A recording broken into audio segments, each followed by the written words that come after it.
I was using my phone to look at the news report about my wife. The headline was, Okavan's #1 female lawyer brilliantly wins divorce lawsuit. I secretly shook my head at the absolute circus of it all. The standard of journalists these days is truly just average.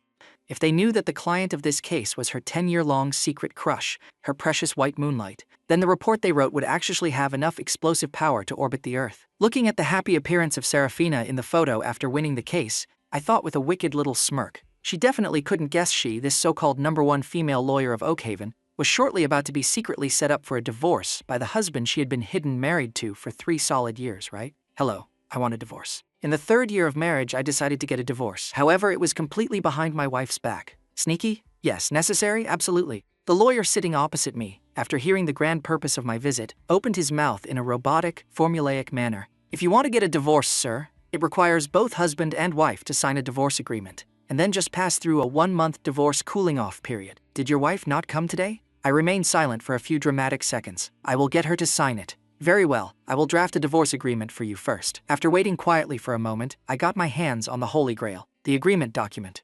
While recalling the chaotic events that had happened during this recent period, I walked upstairs with my head bowed.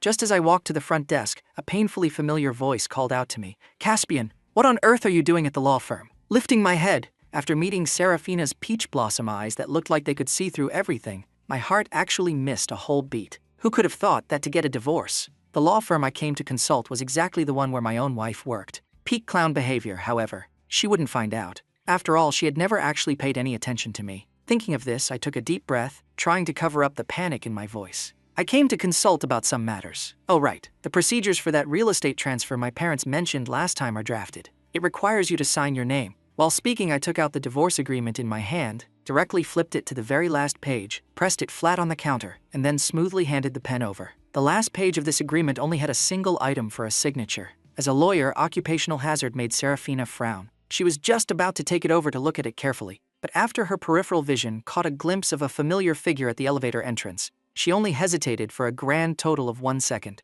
before taking the pen and signing her name exactly where I pointed. All right, if there's nothing else, you can go back first. I still have work. That highly suspended heart of mine finally dropped back into my chest, but immediately after, a trace of self-mockery flashed past. If she had just taken one extra glance, she would have known that what she signed was absolutely not some real estate agreement, but a shiny new divorce agreement. It was just a pity that just now, all of her gaze had been entirely snatched away by the handsome face of Thaddeus, who had just walked through the door. Looking at that elegant and handsome face, my heart felt like a blender full of mixed feelings. The hand gripping my bag couldn't help but tighten, and I turned around and left the law firm. After the automatic glass doors slid shut, 2 voices vaguely drifted into my ears. "Sister Serafina, that person just now was a new client coming to consult about a divorce." Serafina's usually cold voice carried a few hints of gentle sweetness. "Why did you suddenly come so early? Wait for me for a few minutes, and Big Sister will take you downstairs to eat, okay?" Hearing that almost coaxing voice from inside, and then looking at this signed divorce agreement in my hand, I revealed a bitter, Oscar-worthy smile. Yes, he was indeed coming to consult about a divorce. Very soon, in just 1 more month, Serafina would get exactly what she wished for. Serafina and I were in a hidden marriage.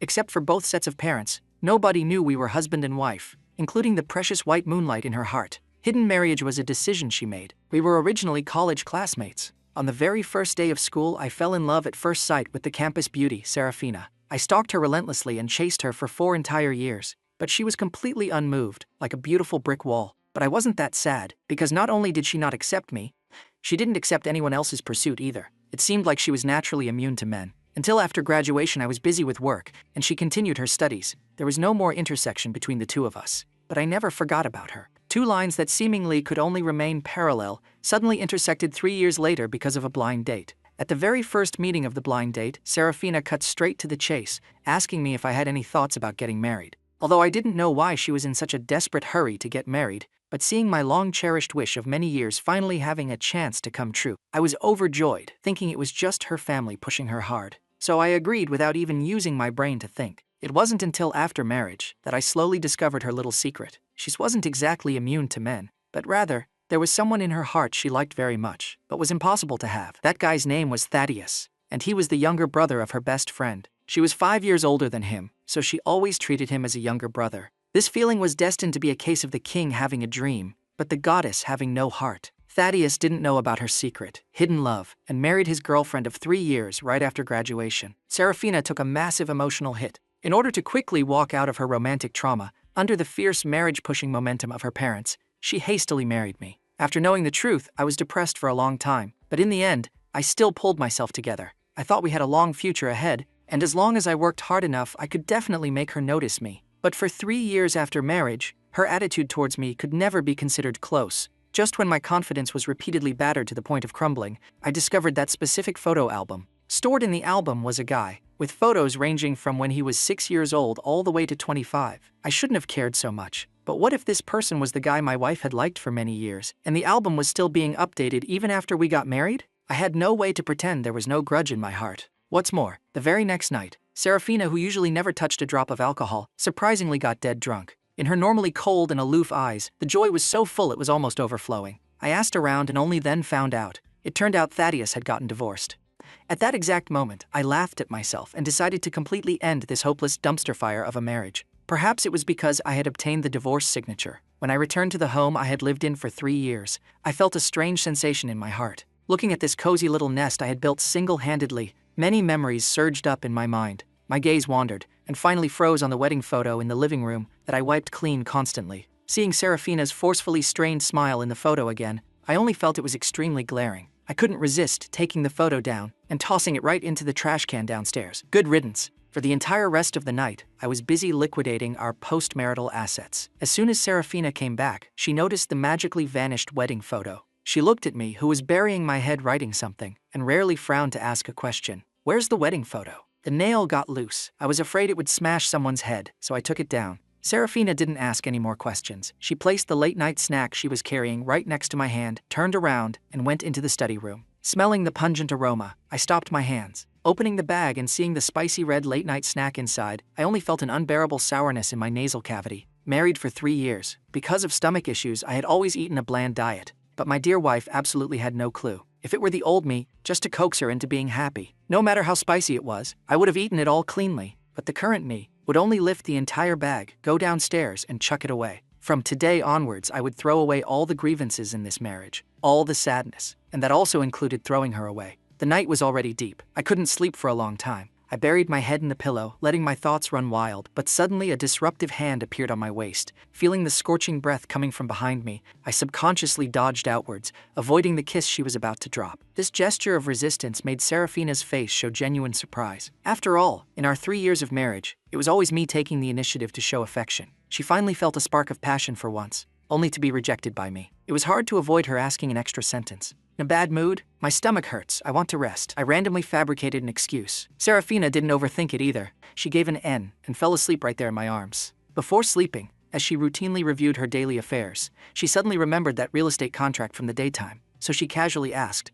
"Where is the real estate contract? Let me see if there are any loopholes." My heart started doing gymnastics, thumping wildly. I looked at her fixedly. "Do you really want to see it?" Serafina looked at my nervous expression, frowned slightly, and nodded gently. After being silent for half a minute, I got up, went to the study, and dug out that piece of paper agreement. Just as I was about to place it into her hands, an abrupt ringtone exploded in the room. Serafina answered the phone first. "Sister Serafina, Kui Yanyu got drunk again and is cursing people outside. Come quickly, I'm so scared." Thinking of Thaddeus's crazy ex-wife, Serafina's face changed color. She threw on her coat and was about to rush over. Looking at her hurried figure, I called out to stop her. "Is it that younger brother who's getting a divorce, having some trouble again?" Serafina was about to say yes, but was afraid I would overthink things late at night, so she simply exaggerated the situation to sound extremely severe. "It's his ex-wife who got drunk again and is blocking the door with a knife. I have to bring bodyguards to go take a look. Otherwise, I'm afraid his life might be in danger." I didn't try to keep her anymore. I only instructed her a couple of times to pay attention to safety. After Serafina left, until the sky became completely bright, I hadn't closed my eyes for a single second. I picked up my phone wanting to check the time, only to find that Thaddeus, whom I had secretly added 2 days ago, had posted a brand new WeChat Moments update. In the video, a red sun was slowly rising from between the mountains and the sky was spilling down a glorious golden light. Exclamations kept coming from all sides. As the camera turned, Serafina's figure flashed past. "The dark yesterday has ended. Everything will welcome a new rebirth." Looking at this sentence that finally froze on the screen, my chest felt suffocated. A wave of dull pain slowly grew and spread. It seemed Thaddeus had successfully ended his previous marriage. Makes sense. With the help of Serafina, an ace lawyer in the legal world, and considering she had liked him for so many years, I'm afraid just hearing the word divorce, she would spare no effort to help him with everything she had. Since he had returned to singlehood, then I suppose it wouldn't be long before Serafina would propose a divorce to be with him. I didn't even need to ask. I could already predict that dramatic scene. A self-deprecating smile floated onto my face. My heart felt completely desolate. The matter of divorce was going to happen sooner or later anyway. I just simply moved the timeline forward. Rather than passively waiting to be dumped like yesterday's trash, actively choosing to leave could at least preserve a tiny shred of dignity. Isn't that right? I put down my phone, got up, and threw all those couple matching items I bought in the past into a cardboard box. I dragged it downstairs. Serafina, who had just come back, looked at my struggling appearance and hurriedly came up to meet me. Why are you throwing away so many things? I lowered my eyes. I don't usually use them. Might as well throw them away. Saves them taking up space. Serafina nodded in understanding and actively lifted the box. Looking at her gradually fading back, my eyes were as calm as a dead lake. Actually, as long as she opened the box to take a single look, she would know that what was about to be dumped were all the things I once treated as precious treasures. With her high IQ, she could definitely peek through this highly unusual behavior to see the fact that I wanted to leave. The story actually still had a chance for a plot twist, but Serafina did absolutely nothing. She directly chucked the box into the garbage bin, then turned around without a single extra movement. In the afternoon, my computer suddenly crashed like a potato. In order to sort out the materials at hand as quickly as possible, I borrowed Serafina's laptop. During the interval of waiting for the file transfer, a new message popped up. I clicked on it subconsciously and found it was a message from the law firm. Serafina, the firm is having a dinner gathering tonight. Do you want to bring your boyfriend over? After seeing this message, my hand couldn't help but tremble slightly. Married for 3 years, Serafina had never publicly revealed our relationship to the outside world. So in the eyes of outsiders, she had always maintained a fiercely single image. This was also exactly why, when I went to the law firm where she worked to consult, not a single person recognized me. This time, would she agree to it? I didn't know, and I didn't dare to harbor any extravagant hopes either. Serafina, who was beside me, saw it on her phone and instantly looked up at me for a second. It seemed like she was observing my expression. After noticing her gaze, I slightly revealed a faint, polite smile. Are you going to take me to the gathering? The implied meaning. It's been 3 years. Are we going public? Serafina didn't know how to answer. She opened her mouth, but no sound came out. This moment of dead silence pierced my heart like a sharp blade, spawning waves of blunt pain. I forcefully suppressed this heartache, revealed an expression of not caring too much, and feigned being relaxed. I have things to do tonight. Even if you wanted to take me, I reckon I wouldn't have the time. Serafina's tightly strung heart relaxed immediately. Her complexion returned to normal. Then wait for another chance next time, and I'll take you. I didn't pick up the conversation. I raised my hand to cover my eyes and silently answered her in the bottom of my heart. Ah, Serafina, there isn't going to be a next time that night. Serafina went to the appointment alone.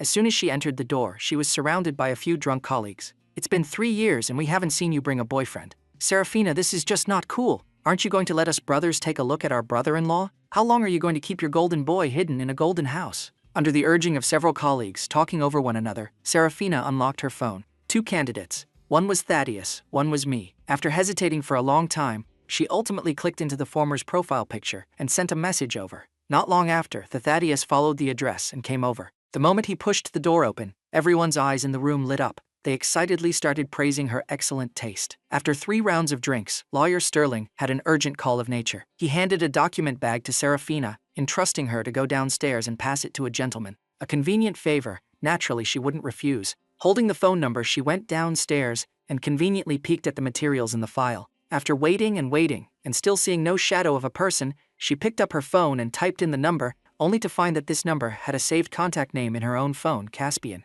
The moment those 2 words landed in her eyes, Serafina froze directly on the spot. She pulled out that agreement document from the file bag and was just about to flip it open to look carefully when a blinding car headlight shined over. She half shielded her eyes and looked up. After seeing my figure, doubts instantly sprouted. She raised the document in her hand and began questioning me. Divorce Property Division Agreement. Caspian, what is the meaning of this? I was also very surprised to have this matter busted by her, but I lied with an incredibly calm expression. It's Barnaby who wants a divorce.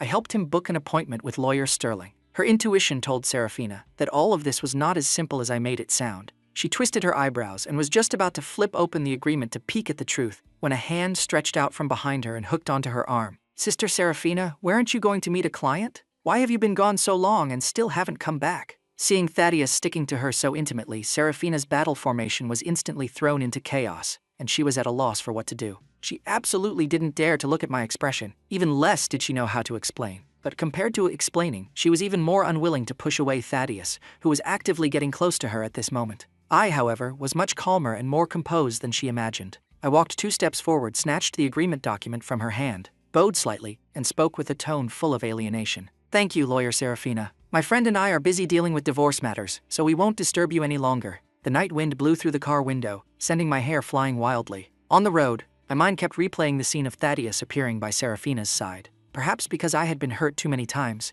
at this moment, I no longer felt the sensation of heartache. All that was left was endless, bone-deep exhaustion. A 30-day cooling-off period. Is it actually such a painfully long stretch of time? I rubbed my sour eyes, didn't pay attention, and failed to see the car in front reversing illegally. I crashed straight into it. After a heavy bang, my leg got pinned by the deformed car door. Fresh blood dripped down fiercely. In an instant, my face lost all its color. Cold sweat poured out on my forehead. Under the stimulation of severe pain, I still maintained my rationality and contacted the 120 emergency hotline. After entering the emergency room, the doctor did a round of examinations. It wasn't a fatal wound, but it still required a small surgery to handle it, and they asked me to contact my family. My parents were far away in another province, so I called Serafina. But after a dozen calls in a row, she didn't answer a single one. Thinking that she was now accompanied by colleagues and friends, and her secret crush was also right by her side. Most likely they were drinking, singing, and talking about life's great philosophies. Where would she find the time to answer my call? The nurse next to me, seeing that I couldn't reach anyone no matter how long I tried, nosily asked a question. Sir, can your wife really not come? I shook my head, my tone actually quite indifferent. We are already divorced. There are only a dozen days left before it's completely over. The nurse didn't expect this kind of situation. An expression of sheer dumbfoundedness appeared on her face. Then isn't it still within the marriage duration? Just calling her over to sign a paper should be fine, right? Whenever I thought of the married life of these 3 years, my heart was filled with a lot of heavy sighs. Just to eat one meal with her. I had waited countless times until late at night, only to receive a single sentence from her. I have to work overtime, not coming back. In order to have common topics to talk about with her, I went to study legal regulations, only to be battered into zero confidence by her, calling me an amateur. In order to make her happy, I specifically prepared a birthday surprise, only to receive her saying, "I'm tired. I have no energy." From beginning to end, I was the only one engaging in wishful thinking, trying to maintain this relationship. Piece by piece, event by event, they were all solid proof that she had never loved me. Serafina wouldn't come. I had no way to deceive myself and others anymore. A wife who couldn't even be reached when her husband got into a car crash. What necessity was there for her to come anyway? After hearing this, the nurse sighed, her eyes full of sympathy. Then, call a friend over. For the next few days, it was Barnaby who took care of me continuously. As for Serafina, she only received the news and rushed to the hospital 4 or 5 days later. Entering the door and seeing the wound on my ankle, an expression of utter confusion floated onto her face. "You got into a car crash, why didn't you tell me?" I originally wanted to explain, but as soon as I looked up and saw her expression, for some reason I remembered those dozen unanswered phone calls. I swallowed the words stuck in my throat, and a faint smile appeared at the corners of my mouth. "You're busy. I didn't want to bother you with this minor injury." Hearing me say this, Serafina birthed a trace of guilt and intended to properly explain the events of the past few days. Caspian, that day Thaddeus and I only bumped into each other by coincidence. Don't overthink it. Is his divorce process finished? Hearing me ask such a sentence breaking all previous records, a trace of shock flashed through Serafina's eyes, but she still answered truthfully. "It's done. They're already divorced." The smile on my face became increasingly intense. I said in a low voice, "Then congratulations to you. I hope I can be this smooth too." Serafina completely failed to understand what this sentence of mine meant. She was just about to ask when the phone rang again. After seeing clearly who the caller was, she hesitated for a while, but still went to the corridor to answer it. When she came back half an hour later, she found the door of the hospital room slightly ajar. My voice came from inside. "Yeah, just wait for the divorce cooling-off period to end. Now there are only 15 days left and I can be completely freed." That property division agreement violently jumped into her mind. Recalling that out of now here sentence I just said, Serafina's heart violently thumped a few times. She directly pushed the door open. "Divorce cooling-off period? Who is getting a divorce?" I absolutely didn't expect she would come back. Luckily, Barnaby just happened to come over. I forcefully suppressed my panicked expression, raised my hand and pointed. "Barnaby, he is getting a divorce." Barnaby swept a glance over the two of us and instantly nodded in compliance. Highly tactful. "It's me who plans to divorce. Already going through the procedures." Serafina's relationship with me wasn't considered close. Therefore, she had zero intersection with my friends either. Although she had met Barnaby twice face to face, she still didn't understand his family situation. Hearing this, she knitted her brows. "If you want a divorce, why didn't you come find me first?" Barnaby couldn't round out the lie, hemming and hawing in his mouth. Seeing the situation,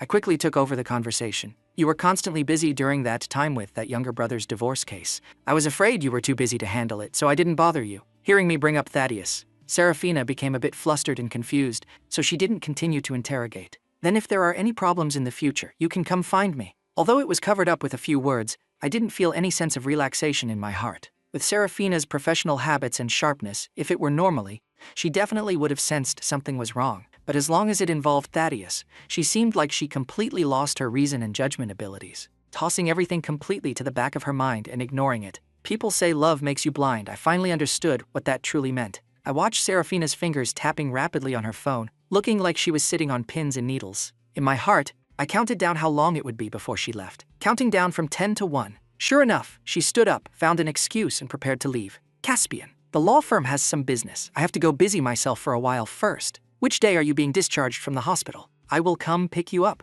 I knew she was telling a lie, but I already didn't care anymore. 5 days later. On the day of discharge, I waited from morning till night, and still didn't see a single hair of Serafina. As soon as I opened WeChat Moments and saw the seaside swimsuit photo Thaddeus posted, I seemed to have a premonition of something. I gave her a call. Before I even opened my mouth, the sound of surging ocean waves coming from the phone had already completely and utterly sold everything out. But Serafina was completely oblivious. As usual, she found an excuse. Caspian, I am currently on a business trip in another city. Is there anything wrong? She had indeed forgotten about picking me up from the hospital. No matter how many times, it was forever Thaddeus who was more important, and I would forever be her second choice that she only settled for because she couldn't have what she loved. Fortunately, I had woken up. I never wanted to stand behind her waiting like an idiot ever again. I didn't remind her, nor did I puncture her lie. I just cared for her for a couple of sentences like I usually did. When did you go? How many days are you staying? I came the day before yesterday. I'll be back tomorrow. I gave an N, casually instructed her to take good care of herself, and then hung up the phone. After calling a car for myself, I stood by the side of the road, flipped out the calendar and checked it, carefully counting the divorce countdown. 10 days, 10 more days, and I would be thoroughly freed. When that time comes, the sky will be high and the earth wide, and I will be a free bird all by myself. Nobody picking me up from the hospital. What does this kind of trivial matter even count for? Why bother brooding over it? After returning home, I originally wanted to accelerate the moving process, but my leg injury hadn't fully healed for the time being, and moving around was not too convenient. So I called a moving company to come offer door-to-door service. Cardboard boxes, large and small, piled up in the living room. A few staff members were busy packing, carrying things in and out. The door was wide open. After Serafina got home and saw this chaotic scene, she hurriedly asked what had happened.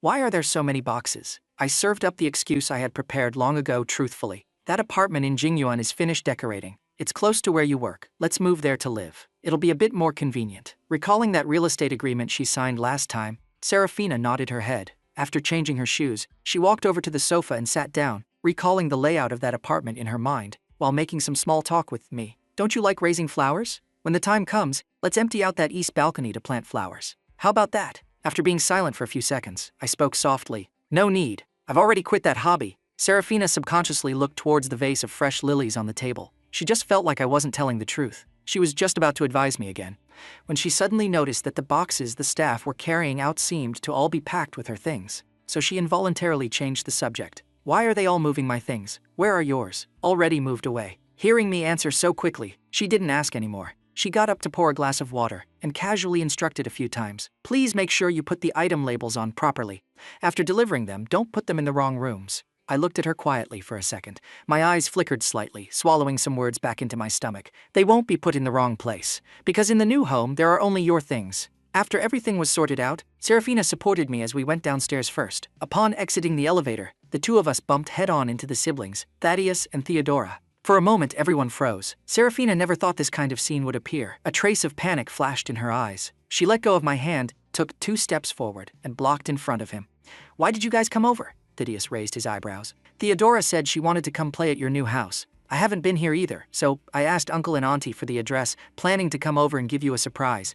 And Thaddeus's gaze was constantly locked onto my body. If he remembered correctly, he should have met this gentleman at least twice, right? Once at the law firm, once outside the bar. A strong sixth sense made him couldn't help but become curious about my identity. So he smiled and probed with a couple of sentences. Sister Serafina, this older brother is... Serafina was uncharacteristically silent. It seemed she was still weighing how to introduce me. My face was completely flat, without a single ripple. I even very friendlily stretched out a hand towards Thaddeus. Caspian, lawyer Serafina's college classmate. I'm getting a divorce recently, so I came over to find my old classmate for some help. I didn't expect she was in the middle of moving. Quite unlucky timing. One sentence woke up Serafina. She first looked at me with guilt, then followed my words to step down gracefully, introducing a few people to get to know each other. Although everything looked completely normal, the Thaddeus still had some doubts in his heart. But with so many people and mixed eyes around, it wasn't appropriate for him to ask too much. He urged his sister to help move together. Thaddeus then walked to my side and struck up a conversation with me. "Brother Caspian, why do you want a divorce?" I didn't expect him to act so familiar so quickly. After freezing for a few seconds, I smiled softly. "My wife likes another man." Hearing that I also had a similar encounter, the Thaddeus instantly felt sympathy and couldn't help but start comforting me. "I'm about the same, but it doesn't matter. As long as you're divorced, everything will get better. Sister Serafina will definitely help you get through the difficulties." Yes, the hardest hurdle was getting her to sign. She indeed has already helped. I nodded my head, connecting with his words. "I heard your case was also handled entirely by her. I imagine she must have been very dedicated and put in all her effort, right?" An expression of shyness surfaced on Thaddeus's face. Even his tone became brisk. "Yeah, Sister Serafina helped me a great deal. On one hand, she helped me gather evidence to sue my ex-wife. On the other hand, she also had to accompany me to protect my personal safety. If she hadn't brought bodyguards and stepped forward bravely, who knows, I might have already died under the knife of that crazy psycho ex-wife of mine." Looking at his face full of sweetness, recalling these unbearable past events, I stared blankly for a moment and blurted out a highly inappropriate question. "Do you like Serafina?" Hearing this question, Thaddeus stiffened all over. He struggled for a long time, before hemming and hawing an answer to me. "I don't know either. At first, I only treated her as a sister. Since I was little, she would often take me out to play. She took care of me in every aspect and would prepare lots of gifts for me. When someone bullied me at school, she would step forward to argue and fight with them, getting herself covered in bruises. Knowing I got divorced, she also actively came to my door saying she wanted to help. Later, I only heard from my sister that Sister Serafina actually had a secret crush on me for a long time. She is such an aloof and high and mighty goddess. I didn't expect she would play the secret crush game too. I don't even know how she ended up liking me." Listening to him chatter on about these past events, my heart felt like an overturned spice rack. From Thaddeus's mouth, I got to know a Serafina completely different from the one in my impression.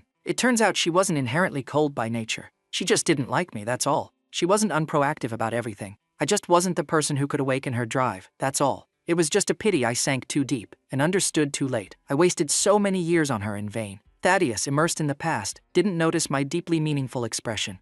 After this conversation, he had already treated me as a friend he could bare his heart to. He mustered up his courage and took the question he had wrestled with at the bottom of his heart for a long time and slowly poured it out to this person he had only met a handful of times. "Brother Caspian, what do you think of Sister Serafina?" I understood the meaning in Thaddeus's words. I raised my head and looked at that apartment about to be emptied and spoke my bottom-of-the-heart opinion very honestly. I've known her for 10 years, but it wasn't until coming into contact recently that I realized I absolutely do not understand her at all. So as for how she is as a person, I'm afraid it's very hard for me to answer you. However, what I can tell you is, this is my first time seeing her like someone so much. Thaddeus nodded thoughtfully. His heart settled down quite a bit, seeing the sun slanting to the west. It was almost evening. He then grabbed me, saying he wanted to take me along for a dinner gathering to eat together. Serafina, who had just come downstairs and heard this, froze on the spot again. Her whole face was written with the words reluctant. Looking at this expression of hers, the corners of my mouth hooked into a faint smile, and I rejected his invitation. I still have some things to do tonight, so I won't disturb you guys. Serafina absolutely gave no reaction time to the two siblings. She supported me and got straight into the car. "You guys go first. I'll come find you after I take him home." The truck followed behind the car and drove out of the residential area. Serafina's heart beat along with the frequency of the traffic lights on the street. She was doing an emergency mental brainstorm, trying to find a reasonable explanation. I took the lead to break this bizarre atmosphere. My tone was faint. "No need to be so nervous. Didn't we agree before we got married that we would keep the marriage hidden from anyone other than our parents until both sides feel it's appropriate to go public? You are not ready right now, I can understand." Serafina's anxious heart, under my gentle tone, slowly calmed down. She took a deep breath. Her tone carried a trace of gratitude. "Thank you for understanding. Actually, slowly, I am already able to accept the fact of being married. If you just give me a bit more time, I will definitely go public." I gave two almost inaudible N sounds and turned sideways to look out the window. Married for 3 years and still haven't gone public. Still need to wait a bit more time. But I already didn't want to wait anymore. How much time does a person have in a lifetime to waste? I was tired. On the road, I stayed silent the entire time. I didn't say a single word.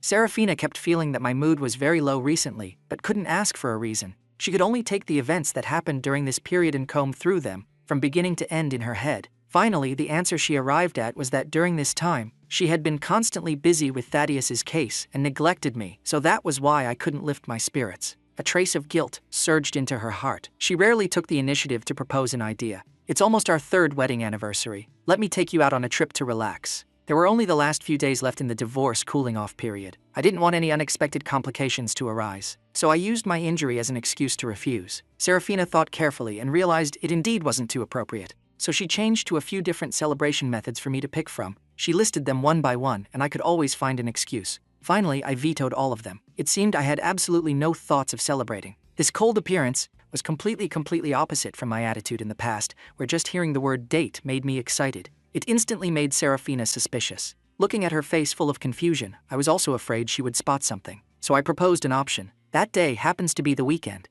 Accompany me back to our alma mater to stroll around. Why so nostalgic all of a sudden? Serafina couldn't guess my thoughts, but she also didn't want to spoil my mood. She nodded and agreed. The car cabin went quiet again. I flipped out the calendar, looking at the 2 days leaning together.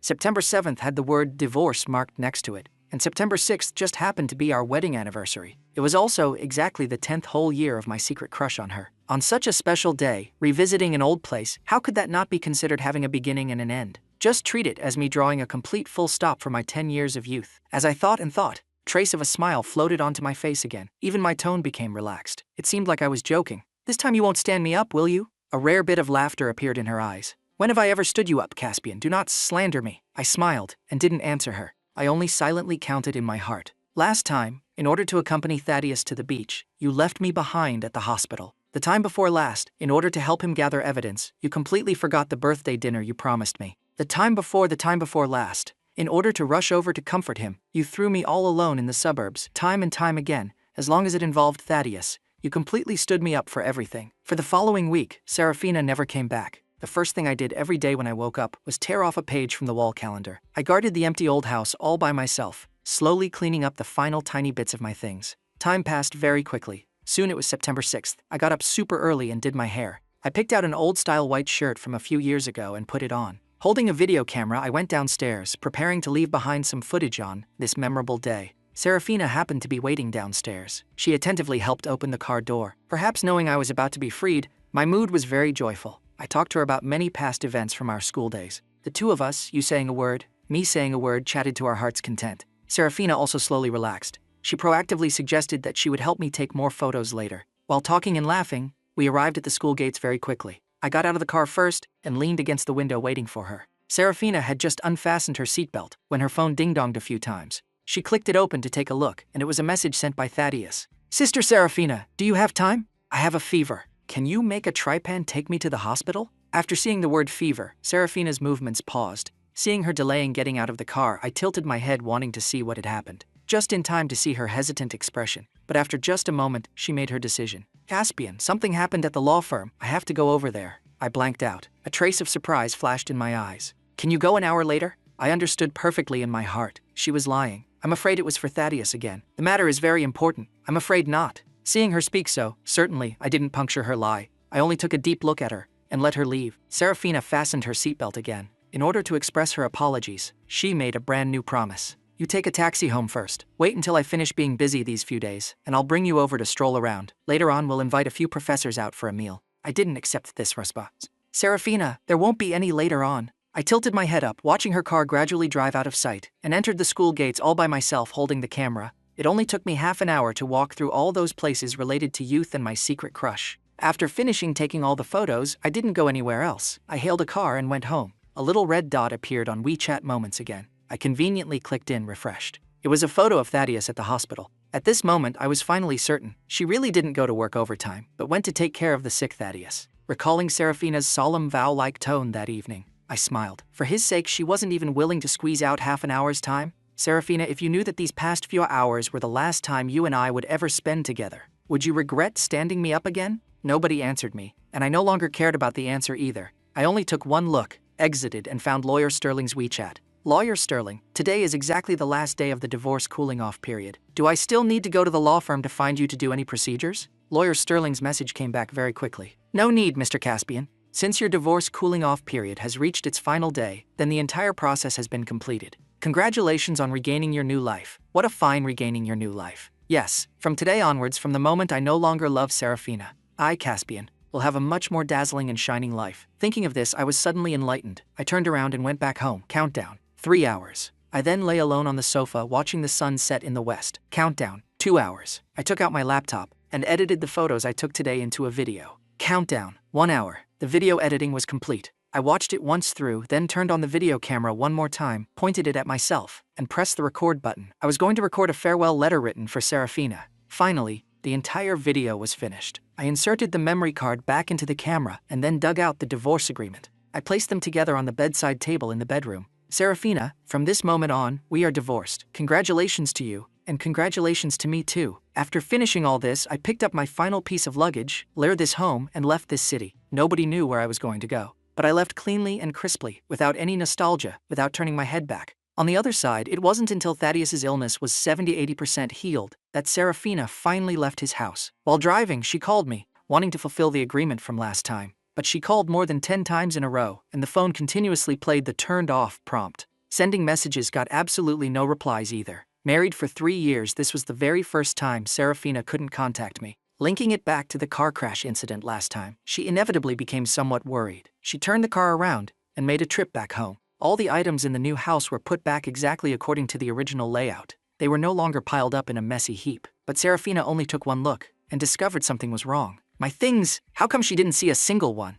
After realizing this fact, her heart violently thumped a few times. She hurriedly rushed back to the old house. The entire apartment was completely empty. She searched inside and out for a whole lap and didn't see a single shadow of a person. It wasn't until she finally entered the bedroom that she saw a video camera and a document on the bedside table. Thinking of my happy appearance holding the camera a few days ago, Serafina temporarily let out a sigh of relief. She pressed the power button, wanting to see what I had filmed. A video jumped out accompanied by brisk music. It was video footage of scenery from different places at the university. From time to time, a large paragraph of text would flash out. As she watched and watched, she was about to press pause. Serafina, there are still a lot of students playing skateboards on the square. I still remember the first time I confessed to you. It was right here. You politely rejected me then. I went back and cried for a whole day and the night. Serafina, the seats in the library are still as popular as ever. I didn't dare to disturb everyone, so I could only take a picture from far away. This location is familiar, right? Your favorite spot in the past. Serafina, this is the road you often took to go home. And I also secretly followed you right here for 4 years, watching scene after scene. Serafina seemed to have returned to that carefree, youthful period 6 years ago. Recalling that period of time again, recalling me who chased after her from behind back then, an unconscious smile appeared on the corners of her lips. The music ended, but the video still had 1 minute left. She thought it was some kind of secret surprise, and couldn't resist looking around in a circle, but didn't see me appear. Holding a stomach full of doubts, she pressed the play button. After a few frames of black screen, my face appeared right in the middle of the screen. Looking at my red eyes and exhausted complexion, a bad premonition suddenly rose from the bottom of Serafina's heart. Serafina, this year is the 10th year we've known each other. It's also the 10th year of my secret crush on you. Hard to believe, right? The amount of time I've liked you is already so long. It has reached the point of needing to be measured in decades. Actually, I find it hard to believe too, after all. How many decades can a person have in life? In these 10 years, 7 years of unrequited love, 3 years as husband and wife. I wanted to walk into your heart every hour of every day, and I paid a lot for it too. But how can the matters of the world all go as I wish? Not liking someone just means not liking someone. Even if another 3, 7, or 10 years pass, the fact that you don't like me, no matter what, I have no way to change. So on this memorable day I made an important decision, which is to let go of this obsession, and also fulfill your piece of infatuation for Thaddeus. So when you see this videotape, I just want to tell you, or rather, inform you of one thing. Serafina, we are divorced. A month ago, I signed my name, you also signed yours. So starting from today, we are both free. I'm leaving. Don't look for me. I wish that you and Thaddeus, lovers, will finally get married. And I also wish my future life to be wildly flamboyant. Word by word, sentence by sentence. Like a spring thunderstorm exploding beside Serafina's ears, she didn't dare to believe what she had just heard. Her pupils dilated to the extreme. Her lips couldn't stop trembling violently. What did it mean she had signed? I had also signed. We were already divorced? When did she ever sign? The camera in her hand dropped with a bang, knocking over the file folder on the table to smash onto her leg. That massive divorce agreement document entered her eyes. She quickly picked it up and directly flipped to the very last page. With one glance, she saw my signature. And on the left signature line a few centimeters away, a name was also signed. She was incomparably familiar with this handwriting, because it was signed by her own hand. 3 elegantly flamboyant words. Serafina. In a flash, many details that had once been ignored by Serafina flooded into her brain. That chance encounter at the law firm. I said I came to find her to sign papers, but the person came down from upstairs and Lawyer Sterling's office happened to be on the 2nd floor. That time Lawyer Sterling asked her to pass on the property division document on his behalf. After she saw me appear, a trace of panic flashed across my face. Every time she came back this month, she found that the things missing from the house all belonged to me. and linking it to the layout in the new house, Serafina could almost confirm that all of this was my deliberate doing. I spun a massive sky-covering lie right under her nose, silently made her sign the divorce agreement, and then left all alone. After sorting out the ins and outs of the whole matter, anger and panic surged into Serafina's heart simultaneously. She grabbed the agreement and the camera and dashed wildly downstairs. She drove her car straight to the law firm, charged into the office on the second floor, and slammed this divorce agreement heavily onto Lawyer Sterling's desk. "This case of divorce by agreement, did you handle it, Lawyer Sterling?" Seeing her anxious-to-death appearance, Lawyer Sterling hurriedly put down the teacup in his hand, picked up the whole stack of documents and flipped through them. "I handled it. What's wrong?" Serafina's raging fire burned to the absolute peak at this moment. Her rationality was already lost. She didn't care about their collegial friendship and roared out loud, "Caspian's case! Why didn't you tell me beforehand?" Lawyer Sterling completely didn't understand what had happened. His head was entirely submerged in fog. "This case conforms to the procedures. It has already been submitted for review. There are no problems at all. Why would I need to tell you beforehand? Because it has everything to do with me. Why didn't you tell me?" Listening to her accusations, Lawyer Sterling's mouth literally opened to its maximum width. He hurriedly flipped to the last page to look at the female party's name, Serafina. "Mr. Caspian's wife is Serafina? Serafina is married? Isn't she single?" Lawyer Sterling's heart was shrouded by layers of suspicion clouds. The expression on his face changed instantaneously. "I didn't know Mr. Caspian was your husband. Aren't you single?" This sentence was like a basin of freezing cold water, thoroughly extinguishing Serafina's chest full of rage. After her rationality returned to her brain, she realized she had just lost her composure. She hurriedly bowed to apologize. Lawyer Sterling didn't take this small matter to heart. Instead, he grabbed her hand and eagerly asked for the reason. But Serafina was anxious to find my whereabouts and had no mood to explain to him. "Lawyer Sterling, when I have time later, I will tell you the whole story. Can you first tell me Caspian's contact information? He has lost contact now. As his partner lawyer, you definitely can contact him. Before I left, I indeed left behind a phone number and an address. But as an old sly fox who had been in the business for many years, Lawyer Sterling firmly refused. Serafina, you're also in this line of work. Illegally leaking client information is against the law. Don't make it hard for me, mister. Caspian is your husband after all. You just need to think carefully. You can definitely get in touch with him. Don't be anxious, look for him slowly. His emotional state has been very stable recently. Nothing bad will happen to him." Lawyer Sterling misjudged Serafina's abilities.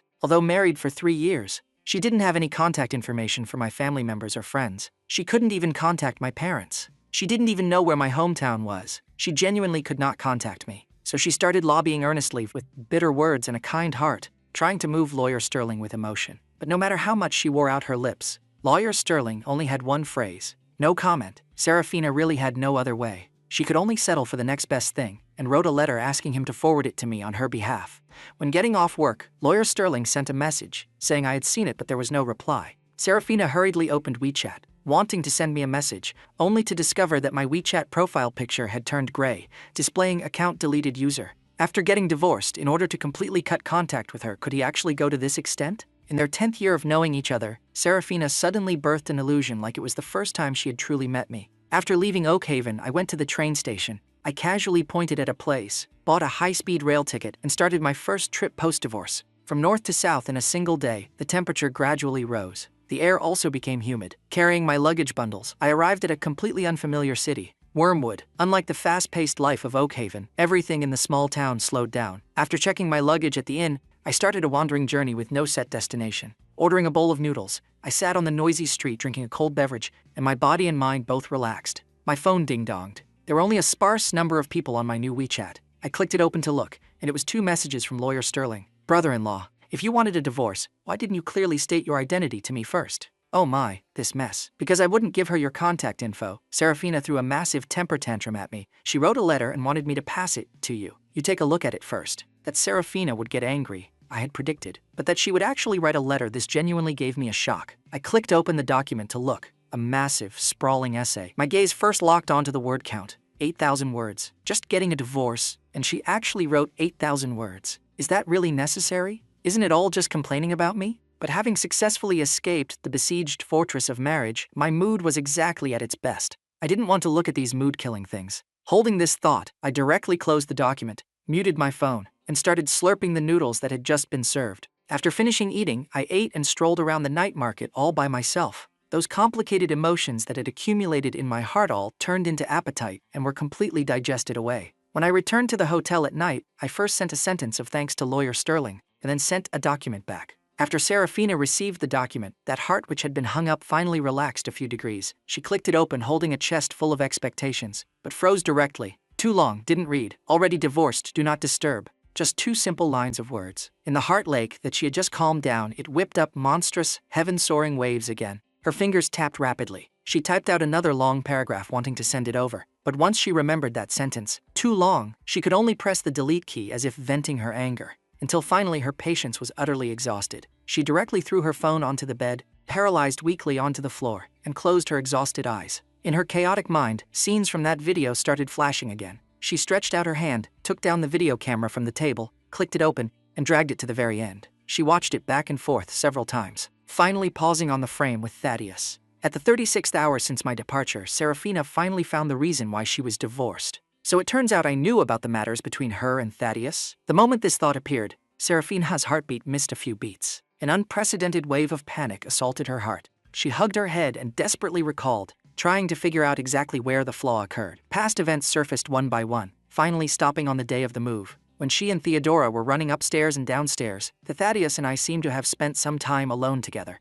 But going backwards, that day was the 9th day of the divorce cooling off period. Even if I accidentally found out about something, I wouldn't have prejudged it in advance. Then the cause of everything could only be during those 2 days when we bumped into each other at the law firm, and I said it was a real estate agreement to trick her into signing. Recalling what happened the day before that, Serafina's face instantly became incomparably pale. Knowing that I had accidentally discovered that photo album, Serafina suffered from insomnia all night. The entire night, her mind was replaying the things that had happened over these years. If it was said that for the previous dozen years, she was chasing after Thaddeus, then in these 3 years after getting married, she was learning to let go of him. From the exact moment he married his ex-wife, she decided to only treat him as a younger brother from then on. And towards me, who had been constantly chasing her, Serafina at first only treated me as a friend. Perhaps harboring the same pain of not getting what one loves, she always held guilt towards me. This guilt also dragged on for many years, until the two reunited 3 years ago. At the very first glance, she knew I still hadn't let go of her. So for a very long time after being pressured to marry, she repeatedly pondered the exact same thing. Should she listen to her parents' words and get together with an unfamiliar blind date? Or accept me and give me a chance? Finally, she thought if she married me, at least I wouldn't be as miserable as she was. The young Serafina thought that fulfilling my wish could dissolve the despair of wanting but not getting. But what she didn't know at that time was, getting what you want but not what you hoped for is sometimes an outcome even harder to accept than not getting it at all. And fulfilling someone's wish is also not an easy thing. On one side was the abyss of pain of already having lost something. On the other side was the besieged fortress of marriage about to be stepped into. She ran back and forth between both sides. Her whole person was almost split into 2 halves. Under the situation of being near a breakdown, she proposed the idea of a hidden marriage. I didn't even think before agreeing. Serafina, in an ignorant state of not knowing how to forget someone, nor knowing how to manage a marriage, got married. For 3 years after marriage, she and Thaddeus rarely contacted each other, only meeting once in a while at occasional dinner gatherings. Those group photos taken with many people, she shoved them all into that photo album. In the day-by-day life, she learned to slowly let go of that obsession. It's just that letting go is not an easy thing. Driven by years of habit, her gaze would still unconsciously freeze on him. Her emotions would also uncontrollably fluctuate because of him. Especially after learning he got divorced, she urgently hoped he could escape the bitter sea and restart a new life. That's why she put so much effort into helping him. In the end, it was someone she had genuinely loved. Even clearly knowing there was no possibility of being together, she would still hope the rest of his life goes smoothly. But all of this was just thoughts inside Serafina's heart. She had never mentioned it to anyone. People say a secret crush is one person's mental burden. She thought she had concealed it very well, but forgot that I was also secretly crushing on her, so I could easily peek through her thoughts. Yet it was only after losing it that she realized she had long since exposed herself. And when the truth came to light, her anger wasn't solely because she was tricked into getting a divorce. She was angry that I didn't even ask before sentencing her to the death penalty. Angry that I left without saying goodbye, walking away so absolutely resolutely. Angry that I didn't even give her a chance to explain. She was also angry at herself for why she didn't discover the abnormality sooner. Angry at herself for why she always habitually ignored me. Angry at herself for not shouldering a wife's responsibilities.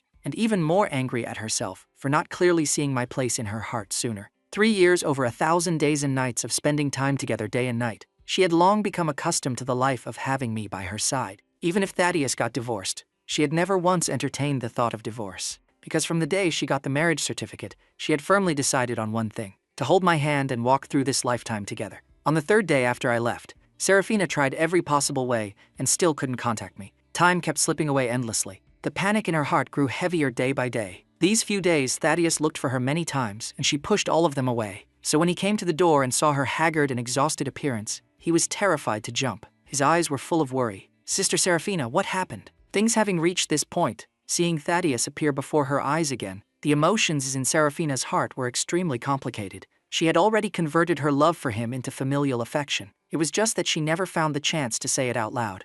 But after I ran away because I misunderstood their relationship, she couldn't delay it any longer. She had to find a chance to explain everything clearly. Thaddeus, I've been trying to contact Caspian recently. Brother Caspian, what's wrong with him? Looking at the nervousness surfacing on Thaddeus's face, Seraphina felt increasingly ashamed. He disappeared. I can't find him. Why would he suddenly disappear? Is it because of the divorce? Does it have something to do with his ex-wife? It is because of the divorce, and it also has something to do with his ex-wife. To be more precise, it has something to do with me. Thaddeus grew increasingly confused. Looking at his face full of doubts, Seraphina mustered up her courage and confessed. I am Caspian's ex-wife. He and I got married 3 years ago. We've been keeping it from you all these years. I'm sorry. Thaddeus. This news smashed onto Thaddeus's heart like a heavy hammer. He was instantly petrified on the spot. So those weird sixth senses that had previously caught his attention, turned out they weren't illusions after all. He suddenly saw the light, but still couldn't accept this reality. He lost his voice and questioned, why did you have to hide it? Is this fair to Brother Caspian? Seraphina was struck dumb, not knowing how to explain those complicated emotions in her heart. But this silence made Thaddeus's emotions increasingly agitated. He recalled the contents of his conversation with me last time. His heart was full of guilt and remorse. The person you should be saying sorry to isn't me, but Brother Caspian. I know, but he disappeared after the divorce. I simply cannot find him. Hearing this, the Thaddeus knew that I was completely dead inside regarding her. He felt even worse in his heart. Nobody could understand my feelings better than him. A person cannot disappear without a trace. If you have absolutely no way to contact Brother Caspian, then it only proves you never put him in your heart. One sentence punctured the bloody truth, giving birth to a dense pain in Seraphina's chest. She slumped her head dejectedly. Her nasal cavity felt unbearably sour. It's me who let him down these 3 years. I ignored his efforts. I neglected his feelings. By the end of her speech, her voice had approached choking with sobs. Thaddeus was ultimately rendered speechless as well. He silently turned around and left with heavy steps. Watching his departing back, the grief and regret in Seraphina's heart grew stronger. For things to escalate to this point today, it was entirely her fault, yet she dragged 2 innocent people into the mess. She felt deeply shameless, regretting it too late. On the 7th day after I left, Seraphina was almost pushed to a dead end. Under the situation where behind her was a 10,000-foot abyss with no way to retreat, she instead snapped fully awake. Although the divorce cooling-off period had ended, the procedures weren't finished yet. Whether it was processing the divorce certificate or suing for divorce, I had to come back. After thinking this point through clearly, Seraphina, who had been depressed for a long time, pulled herself together again. She applied to end her vacation. The very first thing she did upon returning to the law firm was to go find Lawyer Sterling. During these few days, Lawyer Sterling had forwarded countless messages for her. Seeing her haggard and emaciated appearance again, he still couldn't bear it in his heart. Just as he was about to comfort her, she spoke first. Her tone had restored its composure. Lawyer Sterling, please tell him. I agree to the divorce. Tell him to come back and process the divorce certificate. Hearing this, Lawyer Sterling almost sprayed out a mouthful of tea. You agreed just like that? You're not going to try and make him stay a bit more? You were husband and wife for 3 years after all. He keeps refusing to communicate with me. What else can I do? I can only grant his wish. We can't exactly make a scene and go to court, right? Lawyer Sterling sighed endlessly at her words and shook his head helplessly. Since it's like this, I'll notify Mr. Caspian. Seraphina, don't be too sad either. Seraphina didn't say anything else. She turned around and returned to her office. She leaned back in her chair. Her tightly strung body finally relaxed a bit. Her mind was still planning the follow-up matters. Actually, she had absolutely no intention of divorcing at all. The reason she spoke to Lawyer Sterling like this was merely wanting to see me face to face first.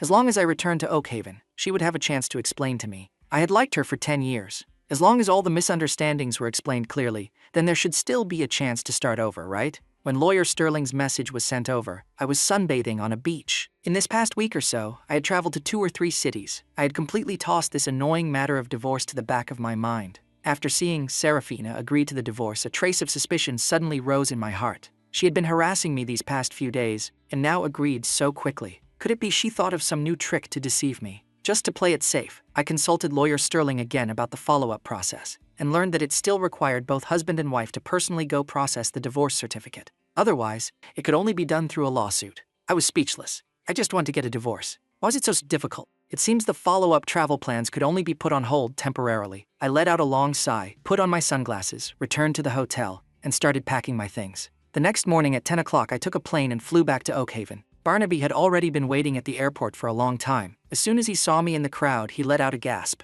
Caspian, why did you get so tan? What do you mean tan? This is called a healthy wheat color. Seeing that I could smile and say this kind of thing, Barnaby, who had been worrying about me, set his mind at ease. He grabbed me and we went home. On the way I talked about what I saw and heard on my trip. While Barnaby was listening with endless admiration, he was also somewhat worried about the progress of the divorce. So he asked a question. Did Serafina really agree to the divorce? I actually wasn't sure about this point either, but on this trip back I had made up my mind to thoroughly resolve this matter. I nodded very firmly. The cooling off period is over. It doesn't matter whether she agrees or not. If she goes back on her word at the last minute, I can still sue. Don't worry. Then if you have to fight a lawsuit, wouldn't it drag on for a long time again? Yeah, that's exactly the reason why I came back. It's best to resolve it earlier, to avoid long nights bringing many dreams.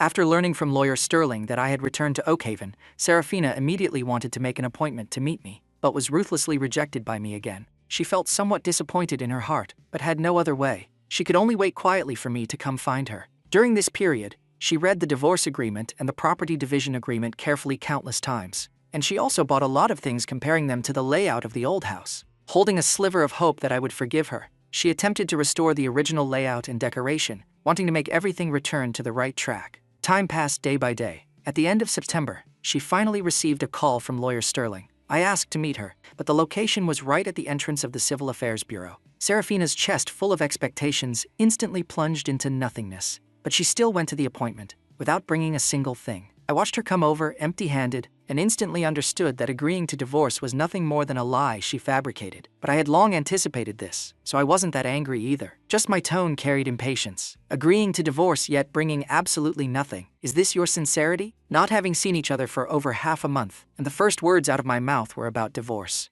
A trace of gloom flashed through Serafina's eyes. She stared fixedly at me, trying to find some sad, sorrowful emotions. Only then would she have the confidence to keep me. But my face was as calm as a pool of lake water, radiating vigor. My complexion was countless times better than before the divorce. So it turns out that during this period of time, she was the only one who was sad. Serafina only felt like a heavy stone was blocking her heart, making her almost unable to breathe. Can we chat, Caspian? Sure, after we finish processing the divorce certificate, whatever you want to chat about, I will accompany you to the end. One sentence, directly completely extinguished that tiny, minuscule, extravagant hope of Serafina's. Her fingers dug deeply into her palms. Her voice became incomparably hoarse. I didn't bring my ID documents. You accompany me back to get them, okay? I didn't even think and rejected it directly. Go by yourself. I'll wait for you here. Seeing I refused, Serafina could only find another excuse. A lot of things at home were stored by you. I don't know where they are. It might take a long time to find. This sentence was actually the truth, but I always felt she still had a backup plan. After sending a message to Barnaby, I finally agreed to go back with her. Sitting in the passenger seat again,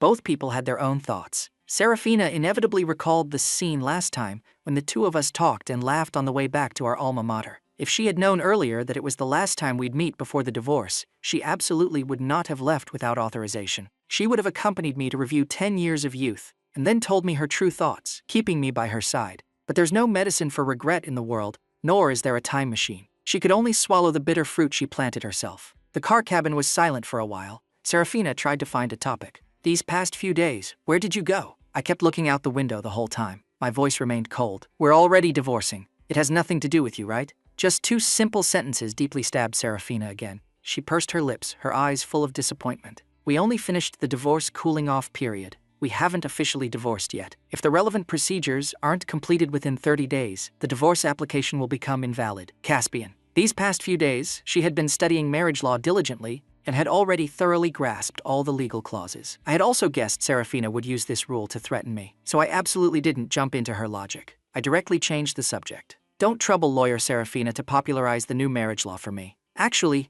I'm very curious. You don't even like me. Why do you have to use divorce to threaten me? Could it be you're unsatisfied with the property division agreement I drafted? We happened to reach an intersection with a red light. Serafina stopped the car and looked at me with a heavy gaze. I'm not unsatisfied. If you insist on divorcing, making me leave the house with nothing is even fine. I never planned to threaten you either. I just have a lot of questions I haven't figured out yet. I'm just unwilling to accept it, that's all. Hearing the words, unwilling to accept it from her mouth, a trace of surprise flashed across my face. What is there to be unwilling about? Unwilling that you were divorced without knowing it? Or unwilling that I proposed the divorce first? Neither, Caspian. Looking at the confused expression on my face, Serafina smiled bitterly twice. In her clear voice, there was an indescribable sense of sighing. Unwilling to be misunderstood by you. Unwilling that you won't even give me a tiny bit of a chance. Unwilling to draw a clear line with you just like this. Serafina didn't understand. Why was I so in love with her before? But now, apart from discussing divorce, I wasn't willing to do anything else with her. This time it was my turn to be silent. I didn't quite understand what she meant by these words. Didn't she have a secret crush on Thaddeus for many years? After the divorce, shouldn't she go straight to propose marriage? Why was she dragging me here talking about some random nonsense? And with such an ambiguous tone, too. This silence gave Serafina a chance to bare her heart. Caspian, after I finished watching that video, I already knew why you wanted to leave. You think I still like Thaddeus, don't you? Isn't that the case? A rhetorical question added a few more degrees of guilt to Serafina's heart. She forcefully suppressed that surging, sour sensation. Her voice was soft, but carried 120% sincerity and apology. I'm sorry. There are some things I should have explained clearly to you long ago, but I kept procrastinating, which made you misunderstand for so long, and be sad for so long. It's all my fault. I'm sorry, Caspian. To my ears, this apology of hers had neither head nor tail. It was very weird, but I didn't want to dig deep into this sentence. In my heart, I only wanted to quickly indulge this and thoroughly gain freedom. I didn't have the patience to listen to her belated remorse. You indeed let me down. So if you want to compensate me, then you might as well quickly agree to the divorce. As long as I get the divorce certificate, I can forgive whatever mistakes you made. Those heartfelt words she had prepared for a long time were choked back into her throat by this one sentence. The look of sorrow in the bottom of Serafina's eyes grew stronger. But I don't want a divorce, Caspian. I am trying to make you stay. Can you just give me one more chance? I choked. I frowned and looked over, even rubbed my eyes, somewhat doubting whether the person in front of my eyes was truly Serafina, and also somewhat doubting these words of hers. Could there be some trap behind them again? You were hurt by love for 3 years and still haven't walked out of it. I stubbornly showed you affection for 3 years, and you remained completely unmoved. That can only explain that this marriage between me and you was inherently a hasty and mistaken decision to begin with. The reason I want to divorce is merely to correct this mistake. Now Thaddeus is divorced, and also interested in you. Shouldn't you support my action and bravely pursue your true love? Why must you endlessly entangle with me over this matter of divorce? Because from the day Thaddeus got married, I decided to only treat him as a younger brother. Because from my perspective, our marriage is not a mistake, nor was it hasty. I was genuinely and sincerely wanting to spend the rest of my life with you. Having known Serafina for so many years, this was still the first time I heard such solemn, almost confession-like words from her mouth. But I had already woken up from that decade-long, unrealistic fantasy dream. I would not be moved by these mere words again. I closed my eyes, avoiding that scorching gaze of hers. My tone was calm and sharp. When you say these words, do you even believe them yourself? I didn't believe her. To Serafina, this was a massive blow. But she also knew she was the one who personally wore down my trust in her to absolutely nothing. She could only blame herself, and this outcome she had also rehearsed in her heart countless times. It was still within a range she could accept. She took a deep breath. Her tone, on the contrary, became increasingly firm. I will prove that everything I said is true, Caspian. Just give me one more chance, okay? The car had already driven into the underground garage and parked steadily. I unfastened my seatbelt and pulled open the car door. My voice carried a trace of brush-off attitude that sounded like I was tired of hearing it. Put the divorce certificate in my hands. How you want to prove it is up to you. After saying that, I didn't care what reaction she had and walked straight to the elevator entrance. The topic went round and returned to divorce again. Serafina thoroughly understood I had set my mind on divorcing. Her 2 hands clenched into tight fists. The green veins on her arms popped out, but she had no way to vent the pain in her heart. She could only follow behind me upstairs. After pressing the password, with a ding-dong, the room door opened. I walked in with my head down. I was just hesitating whether to change my shoes when a pair of little bear-shaped slippers in the shoe cabinet attracted my gaze. These shoes and the pair I usually wore at the old house were exactly the same. But I clearly remembered that on the day I left, that pair of shoes was thrown into the garbage bin. Why would there be a matching pair here? I raised my head in confusion. After seeing the layout of the room clearly, I froze directly on the spot. From the curtains to the teacups, from the cabinets to the wedding photo on the living room wall. Besides the room size being different, all the ornaments and furnishings were a one-to-one replica of the old house. Looking at this scene that felt like a temporal anomaly, I finally couldn't help but open my mouth. Why did you decorate the apartment like this? And where did you buy all these identical items?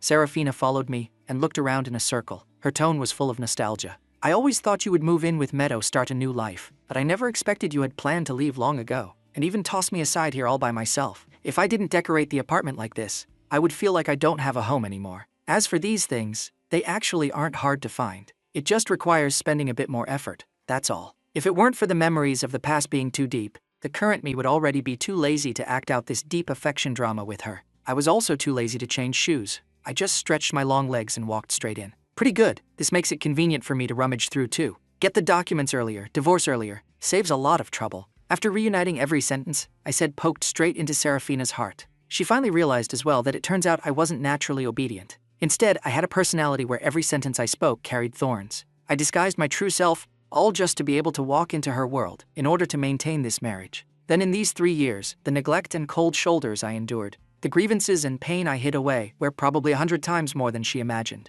I went against my nature to accommodate her, singeing this marriage that made me unhappy at every turn. But she took all my efforts as entirely granted. Not only did she never show understanding, she even rubbed salt into my wounds, making me thoroughly lose faith in this relationship. At this moment, the truth was like a sharp knife stabbing straight into Serafina's heart. She only felt her internal organs twitching in pain along with her heartbeat, as if it was going to tear her to pieces. She had no way to stop or resist this severe pain. She could only let them rampage through her body, because everything was her own doing. It only took me 10 minutes to compare with the collected information and rummage out all the documents. After doing an inventory and confirming there were no errors, I walked out holding the file bag. After seeing Serafina paralyzed at the door, I couldn't help but narrow my eyes. What act was she putting on now? Don't tell me she planned to fake an illness to delay the divorce date. After walking in front of her, my heart was on high alert. My tone carried suspicion. Feeling unwell physically? This sentence was not out of care, but questioning. Serafina naturally could distinguish it. She shook her head, propped herself against the door to stand up, and forced out a smile.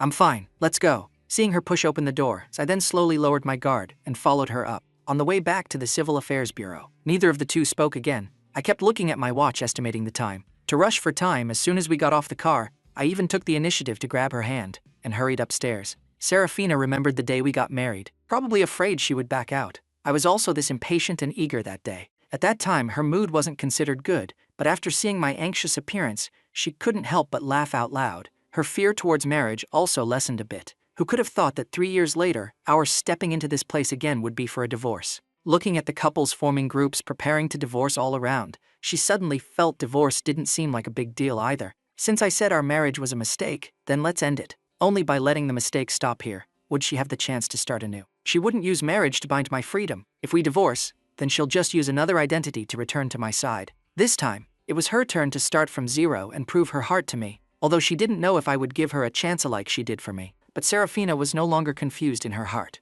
She was willing to use 10 years, or even the rest of her life, to chase after me. Not for anything else, but only for the vow she made when getting married. Once she decided to hold my hand for a lifetime, she would absolutely never regret it. After finishing the procedures, it was exactly 5 o'clock. Quitting time. Looking at the brand new divorce certificate, I felt like a heavy burden was lifted. Even looking at Serafina felt a few degrees more pleasing to the eye. I rotated my wrist a bit. My tone was extremely brisk. All right, thank you for your care these past few years. We are totally even now. Bye-bye. After saying that, I lifted my feet and was about to leave, but my wrist was grabbed by her. Who said we are even? I looked at the divorce certificate in my hand, then looked at her facial expression, and felt deep suspicion towards her extremely confident look at this moment. The law has ruled that we are divorced. How are we still not even? Yes, in terms of legal relationship, we are indeed no longer husband and wife, but our previous relationship as old classmates will not change. Then I have to remind you, our relationship during school days wasn't considered close, and there's no deep emotional bond worth continuing to develop either.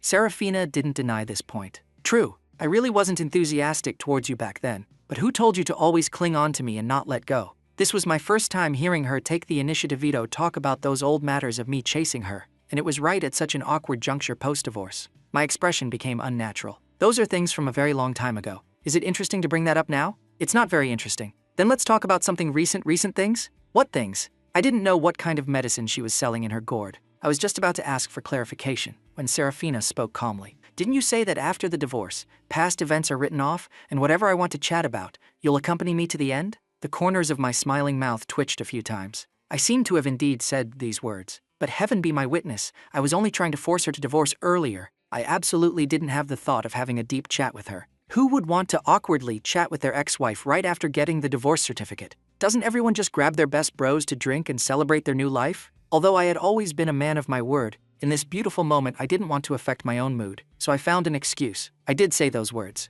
but I didn't say we have to chat right now, did I? Next time. Wait until I'm free, then we'll talk. Serafina didn't let go. After what happened last time, where you used the divorce agreement to trick me into signing, and then disappeared without a sound, it's very hard for me to believe your words again. You even changed all your contact information. If you run away again after leaving today, where am I supposed to go find you to cash in on this promise? Perhaps with the buff of her lawyer identity, looking at her righteously and sternly accusing me. I inexplicably felt a trace of guilty conscience. Serafina sharply caught the subtle changes in my facial expression. She continued to deploy her soft approach tactics. You wanted a divorce. Even though I was unwilling, I still agreed to it. I delayed a bit of time in the middle, but the result still went according to your wishes. I respected your wishes so much, and didn't pursue the matter of you tricking me before either. I just want to open up our hearts and have a chat with you. Are you not even willing to give me this chance? 4 years of classmates, 3 years of husband and wife. Are you really going to be this utterly heartless? After getting the divorce certificate, I got a bit carried away and forgot all about that resolute, heartless attitude I had firmly implemented before. And a scene of Serafina acting so lowly and submissive in front of me was also something I had encountered for the first time. I couldn't help but soften my heart a bit. I proactively took out my phone. Fine then, I'll give you my contact information, but you are not allowed to send messages and bother me like you did the past few days, and you have to speak more politely. As for meeting up, wait until we negotiate a time later on. Serafina, afraid I would realize what was happening, added the contact at the speed of light. Only then did she let go and follow behind me downstairs. On the way, she kept nagging endlessly. Then you also have to promise me. You are not allowed to block me. You are not allowed to delete me. And you are not allowed to ignore my messages. You have to keep your promise.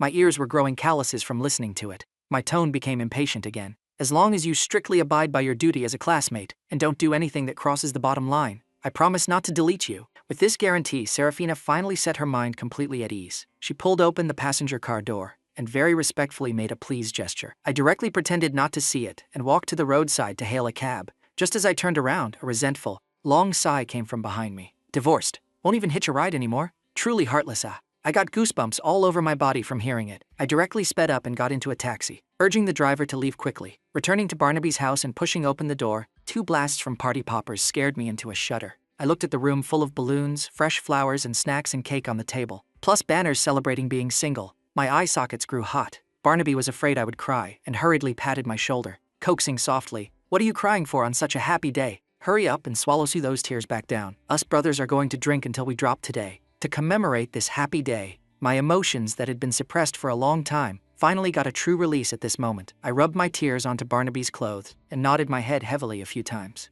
"What drink until we drop? You can't even outdrink me." Yo. Someone who hasn't touched a drop of alcohol in 3 years of marriage actually dares to boast wildly in front of me. Today I'll let you see who exactly can't outdrink who. Come, today I must absolutely make you understand what it means when they say an old knife is still sharp. After a hangover, I slept straight until the afternoon. Barnaby had already gone to work. After simply eating a lunch, I felt somewhat utterly bored, so I grabbed my bag and went out, planning to finish a few items on the plan I set a few days ago. I picked up a fruit basket at the fruit shop downstairs. During these 2 months, Lawyer Sterling had spent a lot of effort on my divorce matters. He also upheld the law impartially and protected my information security, acting as a middleman passing many messages. I guess he also frequently advised Serafina, which allowed me to smoothly divorce. Many things he did had already exceeded the duties of a lawyer. I always felt I had caused him a lot of trouble. I felt somewhat guilty in my heart, so I planned to personally visit him to express my thanks. Learning that the 2 of us had already gotten our divorce certificates, an expression of regret floated onto Lawyer Sterling's face.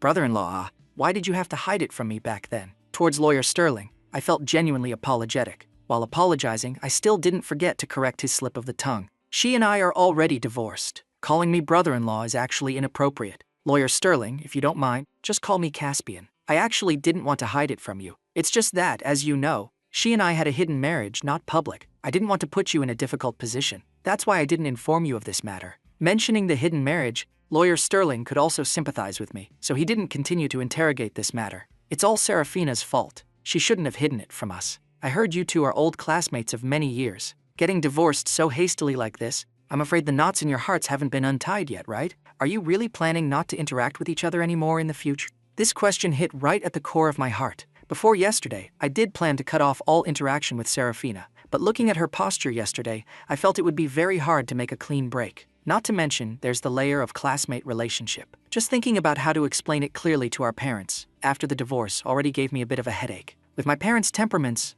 I'm afraid they would go find Serafina to make a huge fuss before letting it go. When that time comes, I definitely have to explain things to her in advance. It seems the goal of growing old and dying without ever interacting again only be realized after everything wraps up. After thinking it through, I also really wanted to sigh, but I still held it in. I was together with her for 3 years. We never fought or got red in the face. The divorce also went quite smoothly. We can't be considered a resentful couple, but we also can't go back to the past. As for what will happen in the future, it's actually hard to say. We might have contact, or we might part ways and be well apart. Seeing I didn't speak with absolute finality, Lawyer Sterling also birthed a trace of rejoicing in his heart. In this past half a month, in order to not get divorced, Serafina was almost driven crazy. She was, after all, an apprentice he brought up single-handedly. He more or less worried that she would break down after the divorce. But looking at the situation right now, it seemed it hadn't reached the dead end where mountains are exhausted and rivers dry up. There should still be room to maneuver, right? Lawyer Sterling had no bottom line in his heart either. But for the rest of Serafina's life, he still tried his best to help out by speaking a few good words. The two of us exchanged pleasantries for a few more sentences,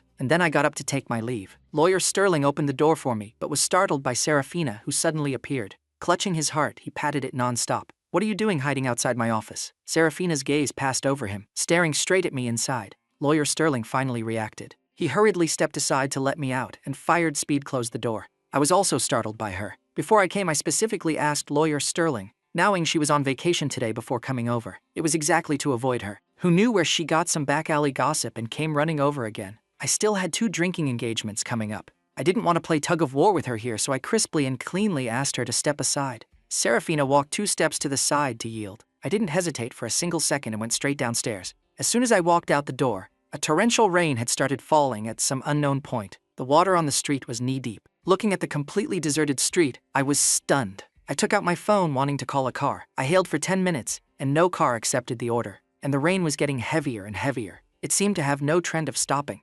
The weather forecast also said it would only stop at 7 or 8 o'clock tonight. Did I have to wait here for 6 hours? Need help? As soon as I turned my head, I saw Serafina leaning against the doorframe, looking over with eyes full of concern. I just acted like I didn't hear it, and didn't pick up on the sentence. Serafina didn't feel awkward either. She just continued talking on her own. "The last time it rained this heavily was a year ago, right? That day we were both resting at home. You said you wanted to personally cook and make a cake." Her voice mixed with the pattering sound of the rain non-stop, slowly detailing some old matters buried in time. Having nowhere to go, I could only be forced to listen to her reminiscing about the past. As I listened and listened, some scenes would float up in my mind. My originally calm state of mind also began to have some fluctuations. From the rain to our first date, from after marriage to university, Serafina seemed to have already immersed herself in it. The sense of nostalgia in her tone grew thicker. The memories coming out of her mouth were all beautiful and interesting. But to my ears, all that remained was the desolate feeling of the tea growing cold after the person has left. I finally couldn't help but speak out to interrupt her words.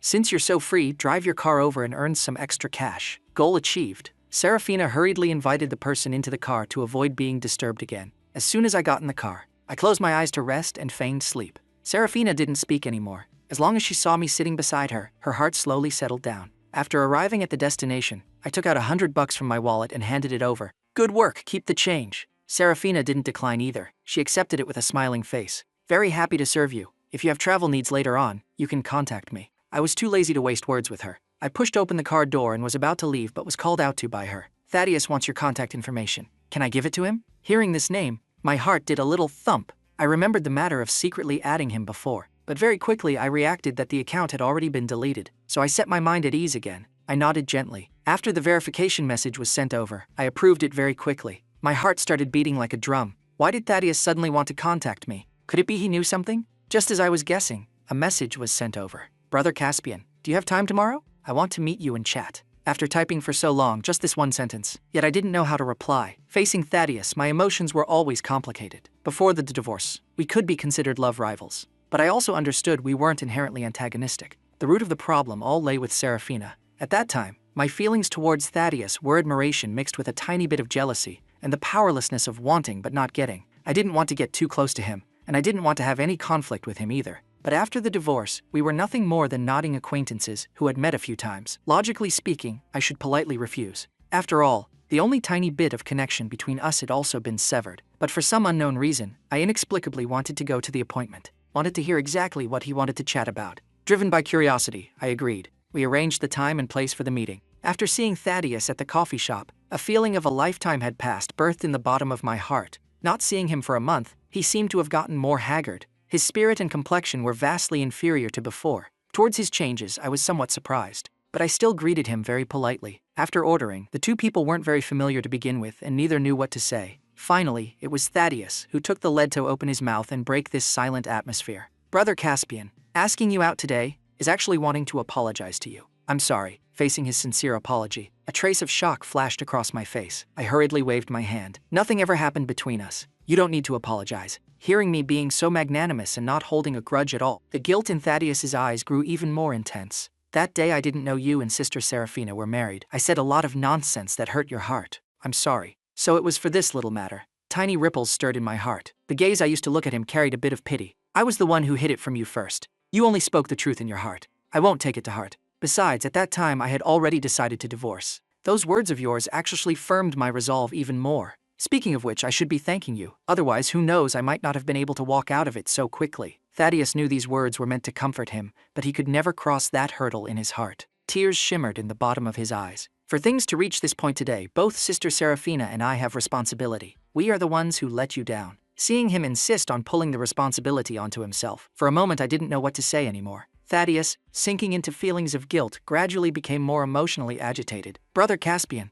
actually I also want to tell you Sister Seraphina and I have already talked things completely open. From now on, she and I only have a sister-brother relationship. Can you give her another chance? This suddenly swerving topic made me freeze directly. Shouldn't the two of them be deeply in love? Getting their marriage certificate on the spot the day of the divorce? Why is everyone starting to persuade me to reconcile? This doubt had lingered in my heart for a long time. This time I finally couldn't help but ask it out loud. She and I are already divorced. Why aren't you guys together? Thaddeus's voice had already begun to choke up. The fact that Sister Seraphina liked me, I knew very early on, but I always only treated her as an older sister, so I kept pretending I didn't know. Later I married my first love girlfriend, but she cheated a few months later and was discovered by me. I was very broken back then. It was Sister Seraphina who helped me get through the darkest period of time. I didn't know she was married. I thought she still liked me. Slowly I was moved by her, but slowly I could feel that her goodness to me was different from before. In the past, the way she looked at me was the heartbeat towards the opposite sex. But after I got divorced, although she was enthusiastically helping me,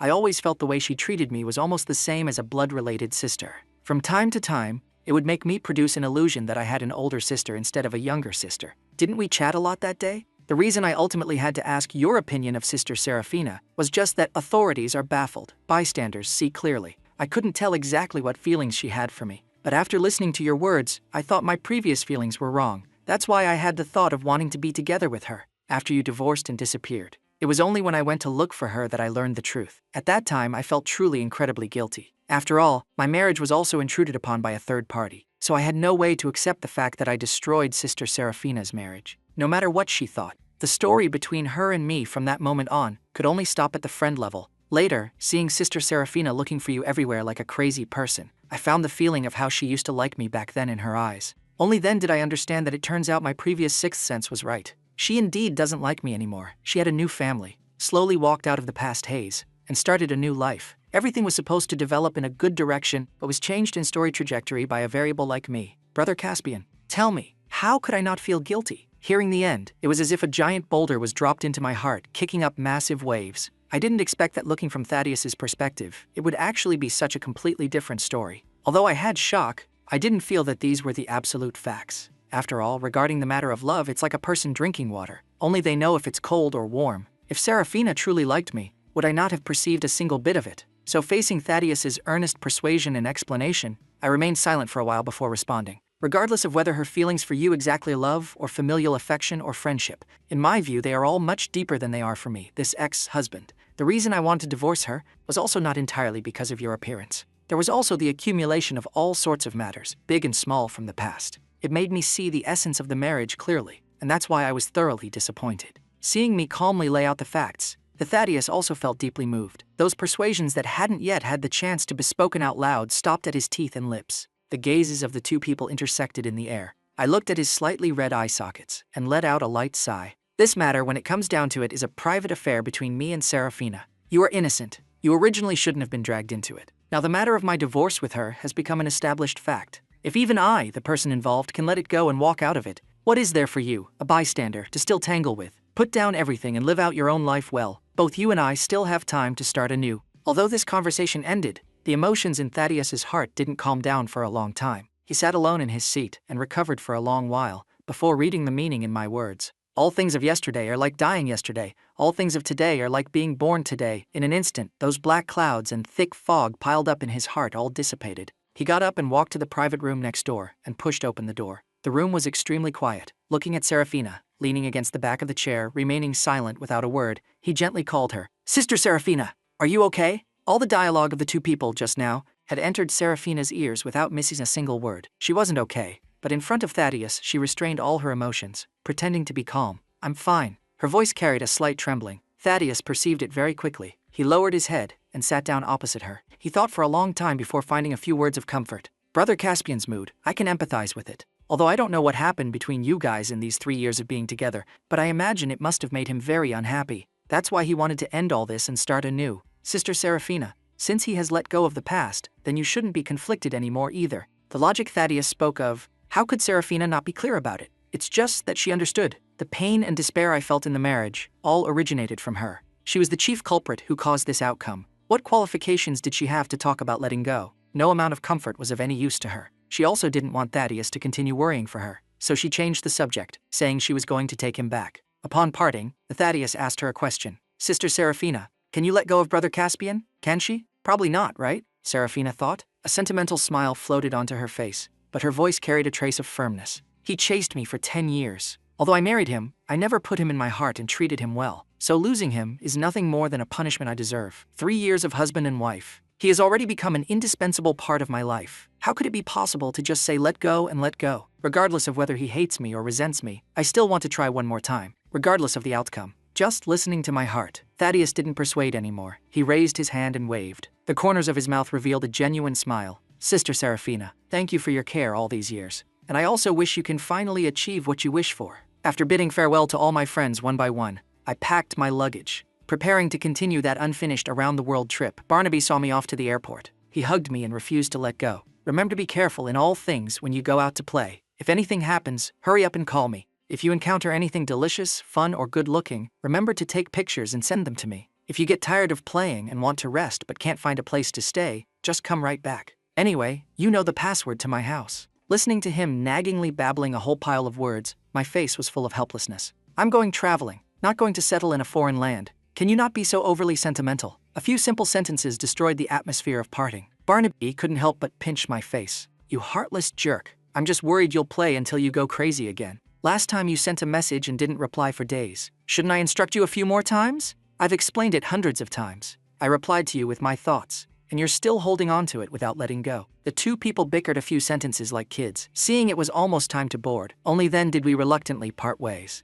Carrying my bag, I passed through security. While I was still on the plane looking for my seat, Barnaby's message was sent over. "I just saw a person whose back looked like Serafina." One sentence successfully raised my guard. I subconsciously looked around in a circle. I didn't see that familiar face. Only then did I feel slightly relieved. "You must have seen wrong. It's highly likely it's her. Be extremely careful." I was half believing and half doubting. My itinerary hadn't been leaked to anyone. How could Serafina know? But just to play it safe, I still sent a message to Lawyer Sterling to inquire. "Serafina handed in her resignation the day before yesterday. I don't know her whereabouts." The moment I saw this message, a bad premonition surged up in me. Serafina resigned. Then the person Barnaby saw just now couldn't really be her, right? While I was still speculating, a familiar voice coming from behind me directly revealed the answer to the riddle. "Excuse me, sir. Please make way." The instant I heard this voice, my body stiffened. I turned around with a numb face and saw Serafina standing right behind me, putting on a surprised face and greeting me. Caspian, what a coincidence. Whether it was a coincidence or not, both of us were perfectly clear in our hearts.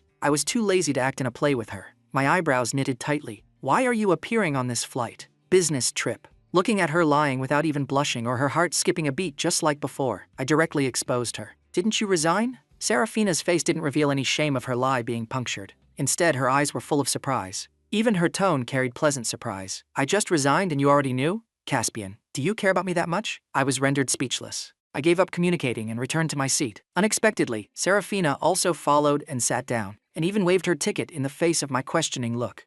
"We are sitting next to each other. You are stalking me, right?" "Lawyer Serafina, this is illegal behavior. Please produce evidence that I am stalking you. Otherwise, it's spreading rumors." "Oh, Caspian. Naturally, I couldn't produce evidence. I could only try to convince people with reason. We are already divorced, each living our own lives in peace. Isn't that okay? Why must you entangle with me?" Seeing my agitated appearance, Serafina knew I was probably somewhat angry. Her mood instantly dropped. "You promised me you would chat properly, but you didn't say a single word and were about to leave again. I was just worried you would disappear again." I looked at the sky speechlessly. I took a deep breath, turned my head to look at her. A serious face and a pleasant expression. "Fine. What do you want to chat about? Let's chat right now. I'm happy to accompany you. Did you see that photo album? So that's why you decided to divorce?" Serafina first asked that question she couldn't figure out. I didn't hesitate and answered her very honestly. Yes is no. I had this thought very early on. The photo album was just the igniter, that's all. Even if I hadn't seen the album on some future day, after I couldn't endure it anymore, I would also propose a divorce. My tone, full of certainty, made Serafina's heart birth guilt again.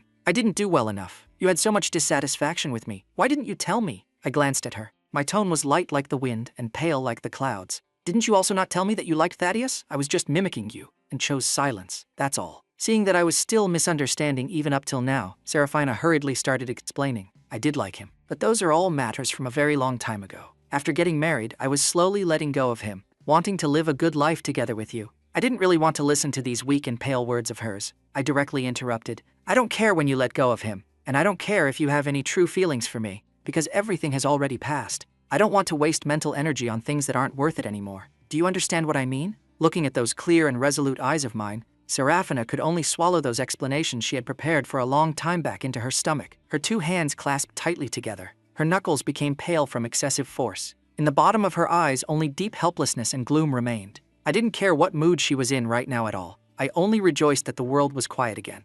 I took out my earphones and sleep mask and put them on, preparing to rest properly. The plane sliced through the sky above Oakhaven, soaring on the top of the clouds. The cabin quieted down. Serafina tilted her head, looking at the peaceful sleeping face right in front of her. The twisting and turning tumultuous state of mind slowly calmed down. He resisted her bringing up the past so much. She could only let it go, but this didn't mean she was going to give up. 2 hours later, the plane landed at Riverbend Airport. I was pushing my luggage just about to get into a car. From the rearview mirror, I caught a glimpse of Serafina standing behind me again. I couldn't help but glare at her.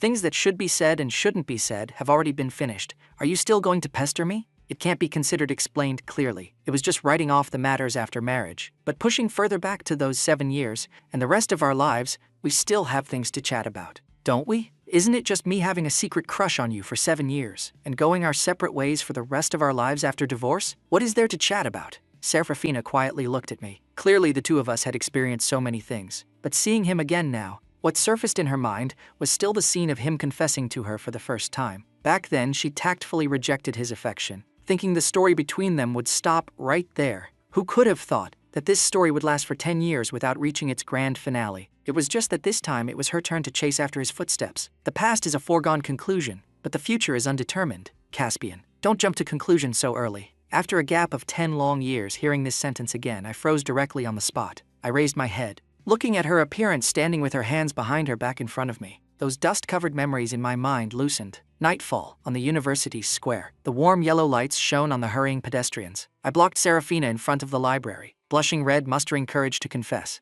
Not surprisingly, I harvested a thank you. At that moment, my heart was full of frustration and annoyance. I couldn't help but scratch my hair. A very light laugh came from above my head. As soon as I raised my head, I saw the faint smile on the corners of her lips. The me back then, harboring a chest full of passion and stubbornness, mistakenly thought she was mocking me. Therefore, I told her one sentence very seriously. Right now you don't like me yet, but the future is undetermined. Classmate Serafina, don't jump to conclusions so early. Nobody expected that after going round and round for many years, this sentence would travel through time and space and land beside the ears of the two people again. It was just that the roles of the two people had already been swapped. The temperature in Riverbend in October slowly dropped. The autumn wind brushed past, blowing away a body full of exhaustion. While flipping through the check-in information, I slowly walked into the hotel. As a result, just as I reached the front desk, I bumped head-on into Serafina again. Once or twice is a coincidence. By the third time, I truly couldn't endure it anymore. Such a big city, so many hotels. Don't tell me it's another coincidence. Facing my angry accusations, Serafina's face didn't change color.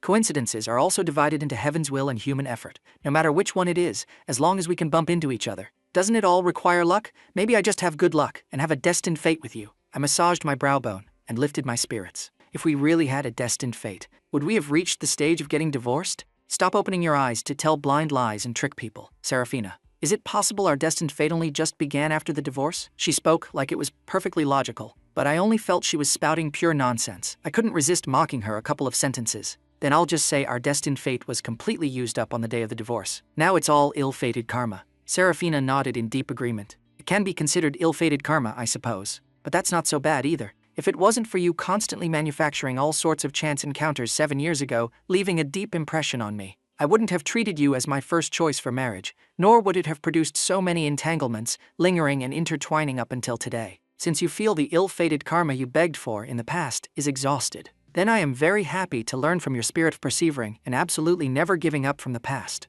and renew the fate between us. In my view, the fact that I chased Serafina for 4 years was practically like a criminal record left in my life's archives, especially hearing the person herself talk about these things. It was hard for me not to fly into a rage from humiliation. Do you only know how to flip through old accounts? I also know how to manufacture various chance encounters? I was about to be laughed to death by her utterly impenetrable attitude. What did I do wrong to be pestered by you? Serafina looked at me with a heavy gaze, her eyes full of complicated emotions. You were wrong to provoke me 10 years ago, Caspian. I rarely agreed with her once. I clenched my fists, making myself calm down, and attempted to communicate with her rationally. Then exactly what do you want so you can let me off the hook? I'm not intentionally pestering you. It's all driven by fate. Why don't you believe me? Seeing her still using these mysterious woo-woo excuses as a shield, I thoroughly lost patience. I simply acted recklessly out of despair. You like talking about fate, right? Then let's make a bet. Let's see if it's actually heaven's will. Serafina's gaze condensed. A slight doubt appeared in her tone. Bet on what? I checked the time, speaking like flicking beads on an abacus. Extremely fast-paced.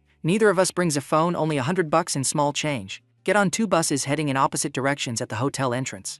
As long as you find me before 12 o'clock midnight, then I will believe there is fate between us. Then if I find you, what's the reward? If I don't find you, what's the punishment? I was just waiting for her to ask this sentence. The reward and punishment are the same. The losing side agrees to one demand from the other side and executes it strictly. Serafina nodded in understanding. She didn't even think before agreeing and directly proposed her own demand. If I win, I just want you to give me one chance to pursue you all over again. Not hearing the words remarry, I let out a sigh of relief, but very quickly I noticed something was wrong. I looked at her with a face full of suspicion. You're this confident you can win? Serafina smiled and didn't speak. She handed her phone into my hand, using the action of turning around to tell him the answer. Aren't you going to ask what my demand is first? With her back to me, Serafina raised her hand and waved. No need to know, because she held the winning ticket. She was determined to get it. The final bus in Riverbend cuts off at 9 o'clock. Serafina rode directly to the terminal station, then got off and sat on a bench, gazing at the distant neon lights. The lights of the office building opposite changed 3,000 times in an hour.